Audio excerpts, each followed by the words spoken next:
¿Qué tal, Agustín? Saludos al equipo y a todos los que se levantan temprano para hacer grande este país. Ya lo creo. Sobre todo eso, para ser grande y no para ser un país un país de los pequeños, para utilizar la contraposición a lo de grande. Inflación, deudas, subsidios. ¿Qué pasa con las definiciones de Massa con respecto a estos ejes, Gonzalo? Agustín, yo creo que todos, digamos, vamos tratando de leer la película y no solo la foto. Me parece que, como vos decís, la señal política estaba dada, que en términos económicos se habían generado grandes expectativas respecto de los anuncios y cuál iba a ser la línea económica que iba a presentar este nuevo, no sé si superministro, pero este gabinete económico con muchas más facultades a las que el gobierno actual le había dado hasta el momento. Te podría decir que, mira, en primer lugar, varias reflexiones respecto de las medidas. Sí, La primera, sí. parece que habló de orden, habló de desorden, y son palabras a las cuales en general los funcionarios les tienen un poco de miedo, con lo cual yo te diría que primero que nada celebro esto, lo planteó en varias ocasiones, de que hay desorden en la administración, de que hay que ordenar las cuentas, de que hay errores en la administración y que se tienen que contemplar. Creo que es la primera vez que un funcionario de gobierno lo plantea de esta manera. Me parece que eso es una primera buena señal. Después habló de... Y yo te hago una señal, viste, cada uno analiza las cosas de su propia perspectiva, ¿no? Vos lo analizás desde el término económico, yo lo analizo desde lo comunicacional. A veces el término orden o desorden tiene una connotación en el colectivo de castrense, ¿no? Y no necesariamente tiene que ser así, o debería ser así. Ordenar las cuentas fiscales es hoy por hoy es una premisa y también forma parte de ese discurso. Así celebro también que se utilice el término orden. Ahora sí, seguimos. A ver, digo, y lo celebro con todo lo castrense que esto significa, ¿no? O sea, poner orden. O sea, al contrario, digo, a ver, me parece que es la primera vez que alguien dice, esto es un desorden, hay que ordenarlo. Digo, y a eso me refería, digo, coincido con vos en este sentido. Habló, digamos, de la necesidad de controlar las cuentas, y en esto algunas medidas que están concretas en las palabras, falta que empiecen a aplicarse, ¿no? Con lo cual, digo, y ahí, o sea, volvió a sostener lo que se había sostenido anteriormente, digamos, lo que se había planteado anteriormente, el congelamiento de los ingresos a planta, de un plan de evaluación y recalificación y reordenamiento de los planes sociales que iniciaría esta semana.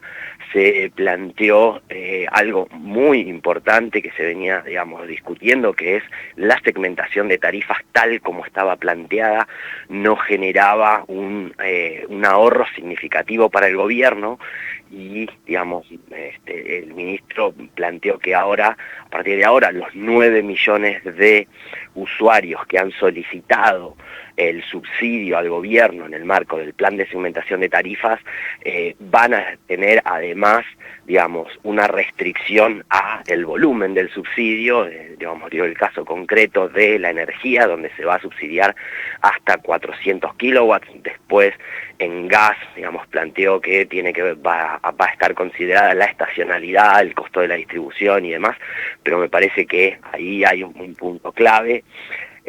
Ahora, esto, digamos, en términos de ajuste y delineamiento general, para no entrar en detalle en cada medida, parece que donde tal vez se quedó corto el ministro y que por ahí el mercado estaba esperando señales más claras de las cuestiones que tienen que ver con el cortísimo plazo, porque recordemos que Argentina está hoy en medio de una coyuntura muy sensible respecto de las reservas del Banco Central y lo que fue la corrida contra el peso o la corrida contra los dólares. El gobierno ha perdido 400 millones de dólares en reservas en los últimos 4 días, reservas que te diría que en términos de reservas líquidas del Banco Central hoy están prácticamente en cero y se necesita urgente. Ahora, en esa línea buscará unos 5.000 millones de dólares de adelantos, digamos, de rápida liquidación de las exportaciones y en esa misma línea, puntualmente con el sector agropecuario, con el sector del campo, no dio definiciones, en parte creo que porque no están definidas y en parte también porque en este cambio de discurso, que probablemente vos entiendas mejor, no quiso proponer o disponer de algunas medidas sin tener el acuerdo con la mesa de enlace, con quien tiene que recuperar confianza, tiene que recuperar diálogo y empezar a construir una coordinación de política para que se aceleren las liquidaciones. En esto agregó también a la pesca y a la minería. Uh-huh. Sí, decime. A mí me queda, recién empezaste hablando de las tarifas, de la segmentación de tarifas, y se pone un número, ¿no? El de los 400 kilowatt mes. Y teniendo en cuenta que tal vez es un número grande de personas los que se verán afectados o no, digamos, con esto. Cuando hablas de 400 kilowatts, ¿se tiene idea de qué representa esto en una casa, por ejemplo? ¿O a cuánta gente va a alcanzar esto? Si va a alcanzar solamente a aquellos que han decidido ratificar su adhesión al subsidio, o solamente se va a hacer el recorte por el tema del consumo.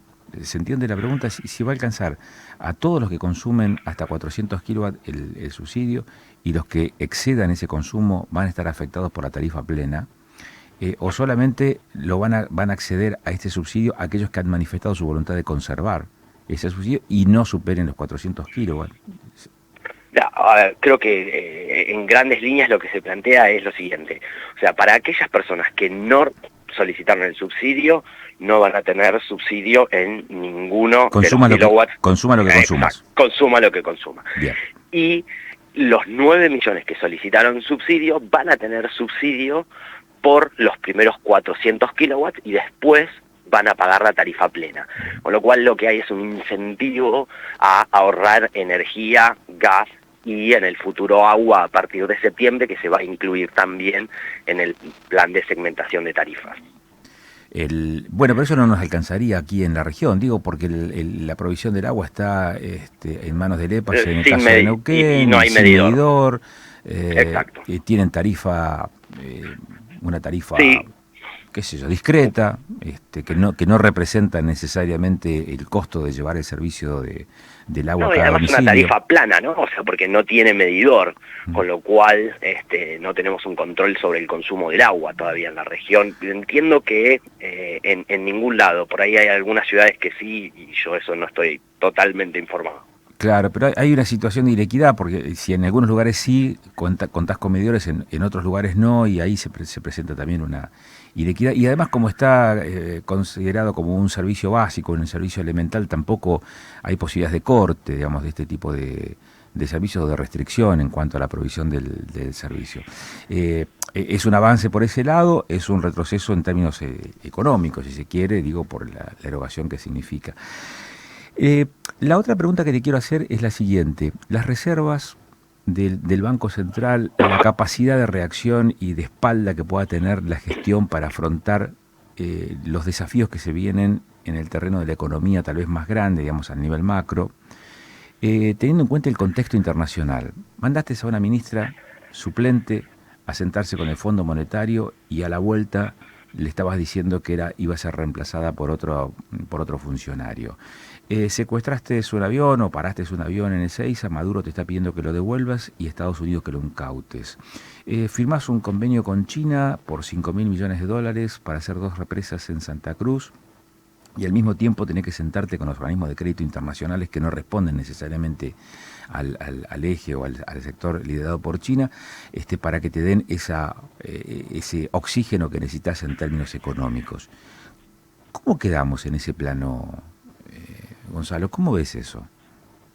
Yo creo que la política es a veces, digamos, la madre de todas estas contradicciones. y la urgencia probablemente también.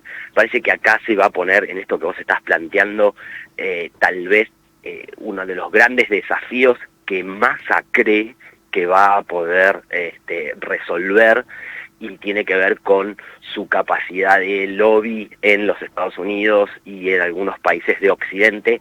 Parece que, digamos, no es el ámbito más oriental, o si querés, de el eje menos capitalista de los países del mundo, el métier de Massa en términos de relaciones internacionales. Es una derechización, digamos, del gobierno, ¿sí vos? Seguro, seguro esto, digamos, es Massa, digamos, lo que ha planteado es préstamos directos de entidades financieras internacionales, digamos, habló de un fondo soberano, digamos, estamos todos pensando que es el fondo de Qatar. De hecho hay alguna información de que ese país estaría incluido en la agenda del próximo viaje del ministro. Después, la relación que tiene con Timmermans en los Estados Unidos es clara y transparente, y te diría que esto además está hoy fortalecido porque se planteó, digamos, un crédito de 750 millones por parte de la CAF, que es la Comisión Andina de Fomento, y por parte del BID, que había rechazado hace unas semanas el desembolso de un crédito, que, si no recuerdo mal, por otros 500 millones de dólares. Lo cual me parece que Massa en sus tareas de agenda internacional lo que va a plantear es directamente la relación con el mundo occidental, y quedará en vistas de el ala más dura del gobierno en estos términos, digamos, de la que ha criticado la Cámpora, Cristina, el mismo Alberto, la que ha criticado algunas gestiones del Fondo Monetario, con quien Massa se comprometió a cumplir todas las metas, digamos, en línea con no emitir más pesos para financiar, del central financiar al Tesoro Nacional. Te diría que ahí hay un viraje fuerte en términos de quiénes son los aliados para resolver los problemas de coyuntura urgente de la Argentina, por lo menos en términos económico-financieros. Quedará a ver, obviamente, digamos, de todo este set de medidas que se plantearon, cuáles son viables dentro de la coalición de gobierno. Parece que por el lado de la oposición lo que hay es una sorpresa y una expectativa de parte de qué es lo que va a suceder, como vos bien decías, en estas contradicciones que tiene el oficialismo en materia de aliados estratégicos, cómo se va a avanzar y cuáles van a ser los resultados y cuáles van a ser los pedidos y las solicitudes de garantías respecto de un alineamiento, obviamente, que se le va a solicitar en el marco de conflictos internacionales, no solo de Rusia, sino ahora también entre Estados Unidos y China por Taiwán. Uh-huh. Que es lo novedoso. Gonzalo, como siempre, un gusto charlar contigo, como siempre, muy amable. Muchísimas gracias. Gracias, Agustín. Saludos a todos, que tengan una buena jornada. Igualmente.